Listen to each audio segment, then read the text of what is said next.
I legit can't believe it happened. Epic buffed us. That's right, our loadout is even better than before and our dominance has only grown. This is another video where I highly recommend close attention is paid to the background footage, as I will constantly be showing the methods to completely crush your opponents. Why pay attention to us? Well, we are currently sitting at over a 25% solo win rate this season with our last 7 days worth of games, which is 132 at the moment, and we are just shy of a 50% win rate from the last week alone. So believe me when I tell you we are in our most dominant form ever. I will be very open about this. Are we using a high skill loadout? Hell no. But are we using a loadout that consists of the best items currently in the game that literally give us the highest chance to win every match? Yes, we are. To me, that is the most important thing. I am a competitive person, I like to win. We have limited time every day, so I'm here to show you how to take that small amount of time and simply turn it into the most fun you can have. I play video games because they are fun, but to have fun, I personally need to be doing well, and if I'm not playing well and getting good results, I do not really enjoy myself. It will tend to feel more like work. However, when the dominance starts rolling in, the fun truly does not stop. I hope you all feel that way as well and can embrace the madness. Tuesday brought our second big update of the season, releasing the most broken weapon since waterbending in Iron Man's Repulsor or Combat Kit. I call them the Iron Man hands or Iron Hands for short. We also got the Iron Man Flight Kit or Iron Boots, which we personally will not be discussing much in this video in terms of using it. We will, however, be breaking down how to kill people who do use it. Killing people out of this is so funny as the animation just looks too hilarious. It really gets me to laugh every time. I am so happy they added this into the game. Lastly, they added the Stark Rifle back. Now projectile, and honestly, it's not very good, and that's the last we'll be talking about it today.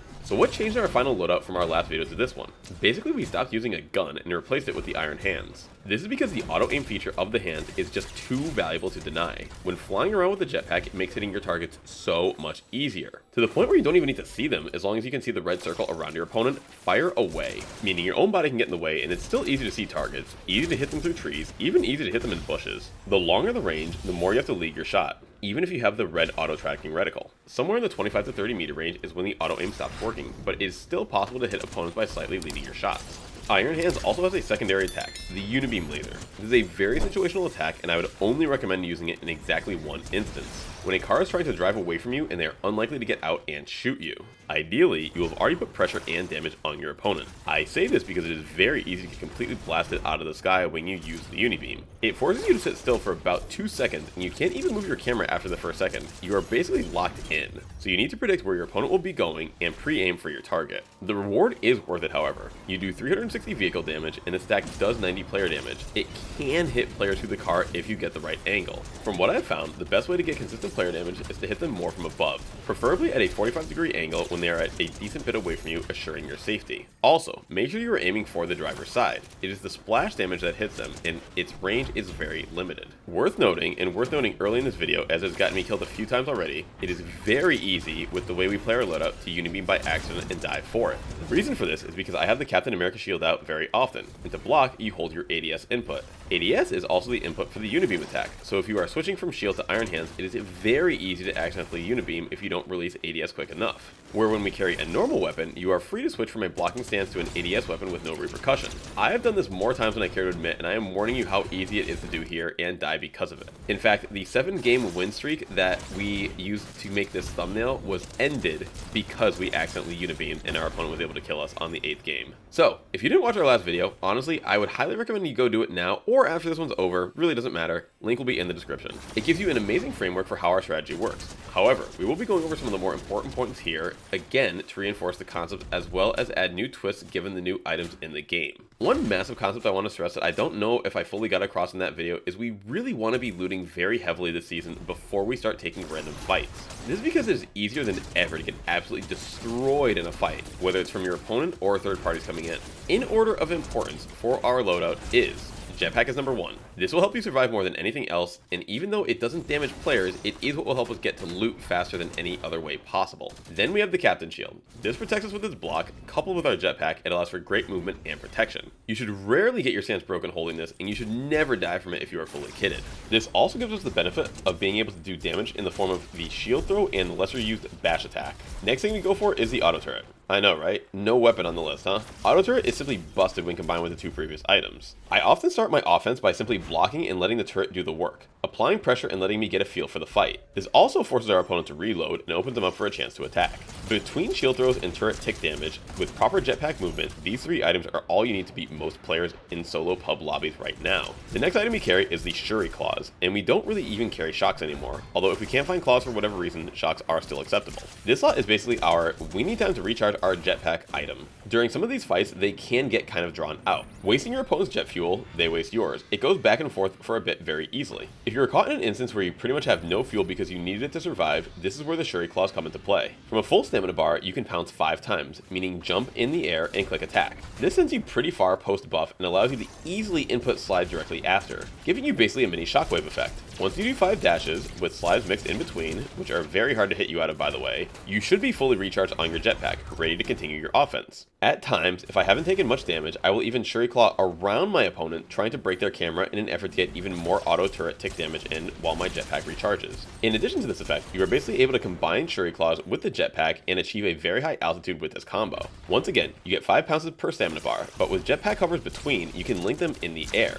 Then, when you run out of stamina, simply hover while it comes back and you can do this process again and again. You can pounce in the air for a total of 15 times before you run out of jetpack fuel. And even then you're not totally empty, you still have a little bit left in the tank. I don't recommend doing this on a consistent basis, it's just worth noting. I use this method to climb to island without the use of rifts or other high ground without using too much jetpack fuel. Utilizing this combo really does make the jetpack even more broken, and I highly recommend trying it out if you haven't already. The third benefit of the Shuri Claws are simply when you are running with them. You get a nice speed boost and it's just nice to loot this way. It reminds me of Nitro honestly. Mix it up with jetpack boosts when you're running out of stamina to keep the flow going. This isn't even mentioning the fact that you can supercharge the claws by simply running with them out. I personally use my supercharge in one of 2 instances. Either when I am in a very casual, need to loot quickly mood, like in the beginning of the game and I don't think there are players nearby, I am just trying to speedrun the situation. The other time I try to use the supercharge is if you are trying to get to a fight very quickly or away from a fight very quickly. Same concept as if we were using shockwaves. We just need to acknowledge the mechanical difference between the two. Shockwaves are best for short distance burst movement. They can break structures and even be used offensively to blow your opponents out of cover. Their biggest flaw is that you can only carry 6 and there are a few ways to get more consistently. The claws do not have anywhere near the same burst power, they cannot break structures, and need to be used much more strategically. If you accept this limitation, they are pretty much superior in every other way that we listed before. And our final inventory item is the single most important item in this update, the Iron Hands. It is broken. One of the best weapons we've ever had. You could remove the Unibeam entirely and that statement would still be true. Iron Hands comes with 12 shots ready to go. You can fire them automatically, but I recommend single fire or burst as to not overheat the weapon. This weapon does not need to be reloaded, which is honestly another incredible benefit for that. When you're trying to chase someone and pursue them in a fight, not needing to reload is a very nice feature. And if you do overheat the weapon, it is roughly 2 to 3 seconds before the item is reusable again. Most good players late game will be carrying the Iron Hands. Here is how to counter it. The game plan goes like this. You always want to start your offense off with a solid defense. What I mean by that is you want to approach your enemies from a blocking stance with your shield out. Constantly on the move, sliding around from jetpack dashes, letting your auto turret starting to put pressure on as we block their shots. We talk a lot about this, but this is another instance of keeping track of your opponent's resources. Most people will not have the diligence to single fire or burst the Iron Hands to not overheat it. They will often just full auto spam it. And so it is your job to count their shots as accurately as possible, and once they get close to 12, around 9 or 10, it is time to stop blocking and switch to offense as their hands are going to run out of shots soon and ours are fresh and ready to go. Hopefully, during the fight you are doing the exact same thing with the jetpack fuel consumption and have won the war on resources there as well. This will allow you to jetpack up and rain down your Iron Hand blasts on your opponent, giving you maximum chance for a headshot or getting around Captain Shield of their own. From what I've noticed, all you need to do to hit a headshot with the hands is to simply be above your opponent. The auto aiming will take care of the rest. They truly are one of the most broken weapons we have ever had. Okay, update on last video. We are still going to be disrespecting the bubble shields, just not quite to the same extent. I know the propaganda that Big Shield Bubble Jr. is spreading has infected a lot of the content creator community, but I am here by the people, for the people, to tell you that this blasphemy needs to stop. Bubble shields are good, yes, but their value is not worth carrying in an inventory slot if your goal is to actually win the game. Here is my vast list of reasons why. First and foremost, you can only carry 4. Even if you could carry 8, my sentiment would still be the same. Shield bubbles last 10 seconds total, which is very short. So if you did have 8 of them, that's not even a full minute and a half of protection. But you can replenish from large ammo boxes, you say. Nonsense, I reply. How many large ammo boxes do you have in the final few zones of play? The answer is next to none. It's not that the bubble is a bad option in a vacuum. It's just that we're living in the age of Captain America's shield. And I am sorry, but if you are still sleeping in Cap's shield, I am here to try and open your eyes. Between the two shield items we have in the game, Captain America's is superior in just about every way. Okay, fine, you can't throw Captain America's shield out in the open to heal. I'll give you that. Shield bubbles are best for healing out in the open, that is their one biggest strong point. But the main thing that I want to emphasize to you is that you do not just want to run into a player's shield bubble anymore. People have adjusted. They are now jumping and shooting with shotguns and hitting me in the head whenever I try to kind of bash them with the attack and get them out of their shield. So now what I'm doing is waiting for them to kind of react. I'll go near them and see if they start jumping and see what they're ready to do. If they don't jump a lot, then maybe I'll try to bash them again. But I'm really trying to delay the whole process and honestly wait for their shield to run out. If you just wait for their shield to run out, you will have no issue actually killing these players, because once a bubble shield disappears, guess what? They have an empty inventory slot. They have nothing to actually beat you with. So it is very easy to beat these bubble shield players if you just implement patience. When Cap's shield blocking threshold was reduced from 500 to 250, most of the players who were using it early on dropped it pretty fast and went back to their shotguns. That is all well and good. Shotguns are a traditional Fortnite item that work well in traditional Fortnite settings. Close quarters, right shoulder peek, when a player isn't holding a Captain America shield in your face with an auto turret blasting you continuously. That's just not this season though. I haven't carried a shotgun since like 3 videos ago, and doing so in that video was a clear mistake. I come in 3rd place in that match, and I literally could have won it had I played the shield instead. At the time I couldn't really see that fact. Now it's clear as day. You do not need to play indoors this season. You do not need to play close quarters this season. You do not need to carry a shotgun this season. This is not traditional Fortnite. This is Marvel Madness, and I personally love the mix-up. Do not worry, fans of the classics, we will be going back to OG next season, and reload is always there. I am sorry that BR has evolved into a state of overpower weapons, items, medallions, cars, you name it. I really am. But for me, that's just the state of the game. It is changing, it's always changing. Life is changing, and if you don't embrace this change, it will be very hard to enjoy the things around you, especially Fortnite. But for this season, I embrace the shield. I embrace the auto turret, I embrace the Shuri claws, and all the other crazy things that we've gotten with the Marvel theme. The ability to dash around and block with Captain Shield while the turret does damage automatically puts people in such a tough situation that to deny yourself this combo is, at the very least, you must be consciously acknowledging denying yourself the best chance to win. I understand that players have preferences. I have my own preferences. There are potentially things that I'm doing to deny myself the 100% best chance to win myself. There are combos that I could be using that I'm not, and we'll talk about those in a different video. But it is truly my belief that these items are the best to be using right now when fighting an opponent. Beyond that, I really don't have a specific game plan to give you all without making this a 30-minute video. I leave all my stream VODs up. Check out our most recent ones to see how we play games from start to finish if you want an in-depth breakdown of the nuances that each decision delivers. My literal strategy right now, in a very general sense, is to land exactly how I did last season, get all the Avenger items I want first.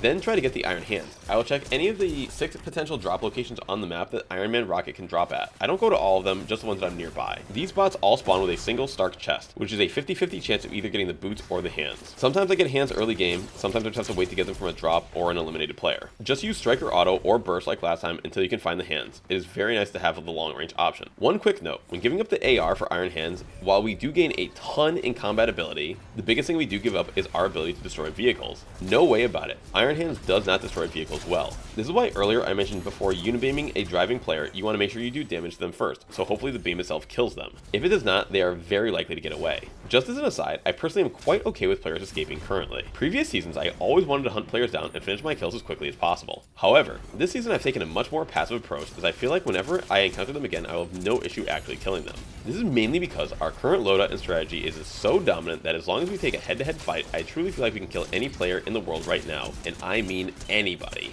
Once I have my full kit, I will check for medallion players or medallions if they haven't been gotten yet. I will try to get the Emma Frost and Doom medallion myself. If they have been gotten, we will start hunting medallion players, and if we were W King last video, we are truly W King in this video. It is very easy to just head towards players. Make sure that your jetpack fuel is fully charged before you enter a fight. You don't even have to worry about your stamina because the stamina will come back once you're in the air jetpacking like I mentioned before. If you do run out of fuel mid-fight, just claw in the air, use the pounce attack, and it will come back. People are having a very hard time hitting me, even with the Iron Man hands. Even with the auto turret, it's very easy to survive right now in almost every situation.